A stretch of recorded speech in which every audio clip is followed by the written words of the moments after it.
Hello commerce के genius, myself Alka and welcome to our excellence family. चलिए friend, start करते हैं हमारी आज की वीडियो, जिसमें हम जानेंगे पूर्ण प्रतियोगिता में बाजार संप्राप्ति का अर्थ और इसके प्रकार। ठीक है, संप्राप्ति को हम आगम के नाम से भी जानते हैं, इंग्लिश में हम इसे रेवेन्यू कहते हैं। ठीक है, आपकी एनसीईआरटी की बुक एक ऐसी बुक है जिसमें हर एक वर्ड को बहुत ही घुमाकर पूछा गया है, जबकि आप उस बात को जानते हो लेकिन घुमाकर पूछने से आप थोड़े से कंफ्यूज हो जाते हो। इसलिए मैं यहाँ ब्रैकेट में सारे नाम लिख देती हूँ कि किसी भी वर्ड को हम किस किस नाम से और जानते हैं। तो यहाँ संप्राप्ति को हम आगम भी कहते हैं। तो यहाँ हम पूर्ण प्रतियोगिता में आगम के प्रकार को जानेंगे। ठीक है, तो सबसे पहले आगम का अर्थ देखते हैं। जिस प्रकार फ्रेंड्स आपको याद है, हमने लागत के बारे में पढ़ा था, मतलब कॉस्ट। लागत क्या था कि किसी वस्तु का उत्पादन करने में हमारे जो कुछ खर्चे आते हैं वो सब क्या होती है, लागत। तो उसी प्रकार से अब वस्तु को बेचने से जो कुछ धनराशि हमको प्राप्त होती है वो क्या हो जाती है, आगम। ठीक है, तो लागत की तरह ही आगम, लागत मतलब जो लग गया और आगम मतलब जो आ गया। ठीक है, तो देखो अर्थ हमें किस तरीके से लिखना है। हम लिखेंगे आगम से हमारा आशय किसी फर्म या उत्पादक द्वारा एक वस्तु की निश्चित मात्रा को बेचने से प्राप्त होने वाली धनराशि से है। ठीक है, यहाँ पर हम को लिख लेंगे में की जगह। ठीक है, क्या है आगम? उत्पादक, जो वस्तु का उत्पादन करता है। ठीक है, तो उसके द्वारा वस्तु को बेचने से जो धनराशि उसे मिलती है उस धनराशि को हम क्या बोलते हैं, आगम बोलते हैं। किंतु फ्रेंड्स यहाँ पर एक शर्त हमें याद रखनी है, आगम में उसी धनराशि को शामिल किया जाएगा जो वास्तविकता में हमें प्राप्त होती है। कहने का मतलब है एबीसी नाम की कोई कंपनी है, वह किसी वस्तु का प्रोडक्शन करती है, मानो पेन बनाती है, पेन की प्राइस है 20 रुपये। अगर 20 रुपये का पेन है और बेचने पर 20 रुपये ही मिलते हैं तो इसे हम बोलेंगे आगम। किंतु कभी यह 20 रुपये के पेन को 15 रुपये में बेचता है तो 15 रुपये आगम माना जाएगा, ना कि 20 रुपये। या कभी ये 20 रुपये की चीज को 25 रुपये में बेचे तो 25 रुपये आगम है। कहने का मतलब है किसी वस्तु को बेचने से जो धनराशि प्राप्त होती है उस धनराशि को आगम कहते हैं। बट शर्त यह है, बशर्ते यह है कि आगम में उसी धनराशि को शामिल किया जाएगा जो वास्तविकता में हमें मिलती है। वस्तु की जो कीमत होती है उसको ध्यान नहीं रखा जाता। 20 रुपये की चीज 25 में बेची तो 25 रुपये आगम होगी, और 20 रुपये की चीज 15 रुपये में बेची तो 15 रुपये आगम होगी। ठीक है, अब आगम के प्रकार देखो, 3 प्रकार बताए गए हैं यहाँ पर।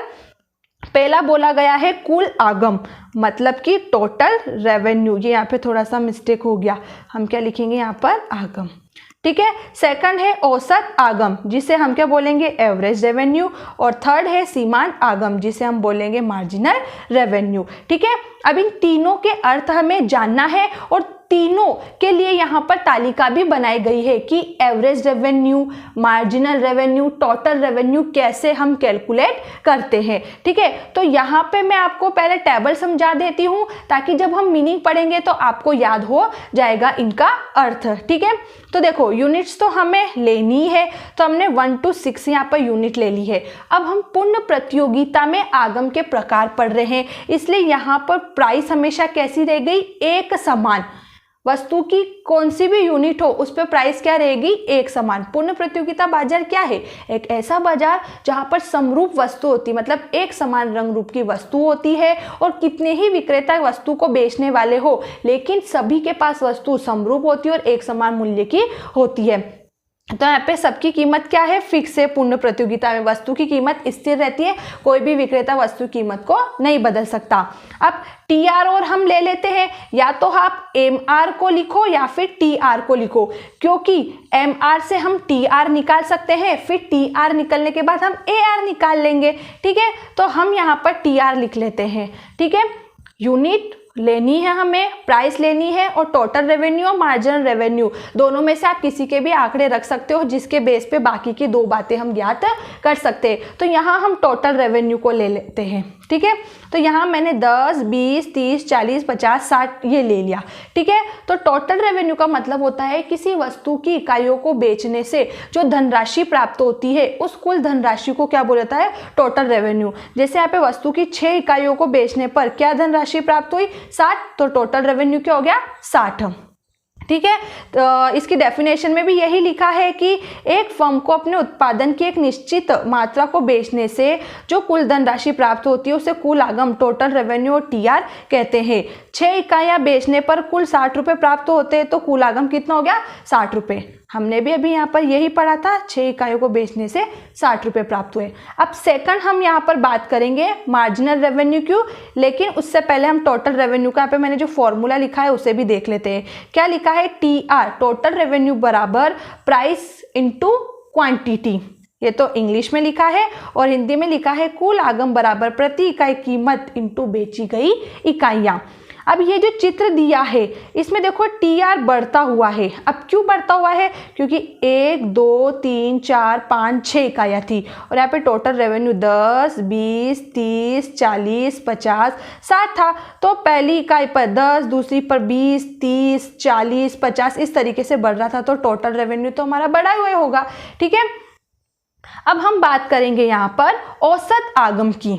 औसत आगम में क्या लिखा है, लिखा है कि यदि वस्तु की बिक्री से प्राप्त कुल रकम में बेची गई इकाइयों का भाग दे दिया जाए तो भागफल औसत आगम कहलाता है।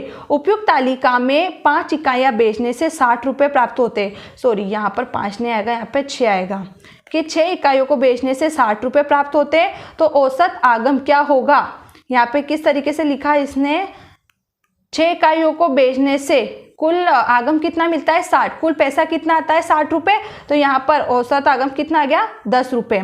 इसका फॉर्मूला लिखा है फ्रेंड्स, AR बराबर TR अपॉन Q, मतलब टोटल रेवेन्यू अपॉन क्वांटिटी, और हिंदी में हम बोलेंगे कुल आगम बटे बेची गई वस्तु की मात्रा।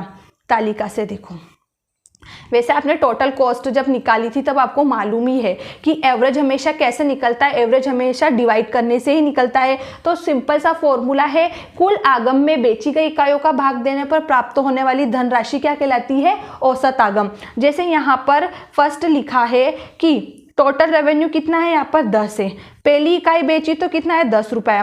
अब दूसरी इकाई कितनी है, दूसरी इकाई को बेचा, ठीक है, दूसरी इकाई को बेचा 20 रुपये मिले तो टोटल रेवेन्यू कितना आया 10। फिर तीसरी इकाई को बेचने से कितना रुपये हमें मिला, यहाँ पर 10 रुपये। तो कुल आगम में बेची गई इकाइयों का भाग देने पर प्राप्त होने वाली धनराशि औसत आगम कहलाती है। ठीक है, अब देखो फिर यहाँ लिखा इसने कि ध्यान रहे औसत आगम को ही हम यहाँ पर क्या कहते हैं, कीमत कहते हैं, क्योंकि पूर्ण प्रतियोगिता में कीमत हमेशा क्या है, स्थिर है। औसत आगम को ही हम क्या बोलते हैं, कीमत कहते हैं। आगम मतलब क्या है, जो कुछ कीमत, जो कुछ पैसा हमें प्राप्त हुआ वस्तु को बेचने से, तो आगम मतलब कीमत या मूल्य है। अब पूर्ण प्रतियोगिता की दशा में फर्म की औसत आगम वक्र एक पड़ी हुई रेखा के रूप में होती है, जैसा कि चित्र में बताया गया है।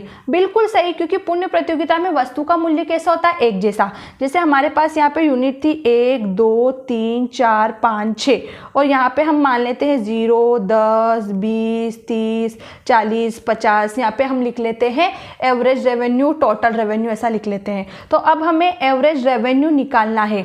ये मैंने मार्जिनल रेवेन्यू भी इसलिए लिख दिया क्योंकि जो सीमांत आगम है वो भी एवरेज रेवेन्यू के जैसे ही इसका चित्र बनेगा, क्योंकि यहाँ पर सीमांत आगम भी क्या है, स्थिर है पूर्ण प्रतियोगिता की दशा में। तो पहली इकाई से कितना मिला उसे 10 एवरेज रेवेन्यू, दूसरी इकाई से भी 10, तीसरी से 10, चौथी से 10, पांचवी से 10 और छठी से भी 10, इसलिए ये पड़ी हुई रेखा के समान है। देखो यहाँ पर, ये देखो पहली दूसरी तीसरी चौथी पांचवी छठी सभी से क्या है, एवरेज रेवेन्यू 10 ही तो मिल रहा है। 20 30 40 कहाँ से आ रहा है, नहीं आ रहा है ना, इसलिए। और ठीक है, और ये एमआर भी सेम ऐसे ही निकला, इसलिए मैंने एआर बराबर एमआर लिख दिया। अब हमसे सीमांत आगम के बारे में पूछ लिया जाए तो इसका हम क्या करेंगे, इसकी डेफिनेशन लिखेंगे और इसके कर्व को भी इस तरीके से बना देंगे। ठीक है, अब देखो सीमांत आगम में क्या लिखा है। सीमांत आगम, इसमें लिखा है उत्पादन की एक अतिरिक्त इकाई को बेचने से कुल आगम में जो वृद्धि होती है उसे सीमांत आगम, एमआर, मार्जिनल रेवेन्यू कहते हैं। इस प्रकार सीमांत आगम कुल आगम में परिवर्तन की दर को दर्शाती है। एमआर कैसे निकलता है, TRN माइनस TRN माइनस 1। यहाँ पर देखो मैंने स्टार्टिंग में बोला था या तो आप TR लिखो या फिर MR लिखो, MR से TR निकल जाएगा और TR से MR और AR निकल जाएगा। तो यहाँ पर ये जो टी आर है, हमें निकालना है एम आर।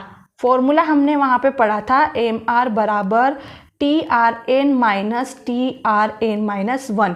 ठीक है, एन माइनस 1 नीचे वाली यूनिट होती है। अब 10 के ऊपर कुछ भी नहीं है तो हम क्या ले लेंगे 0, तो यहाँ पे कितना आ जाएगा आंसर हमारा 10। अब ये 20 में से हम 10 को माइनस करेंगे तो कितना आ जाएगा 10, ये मैंने 10 लिख दिया।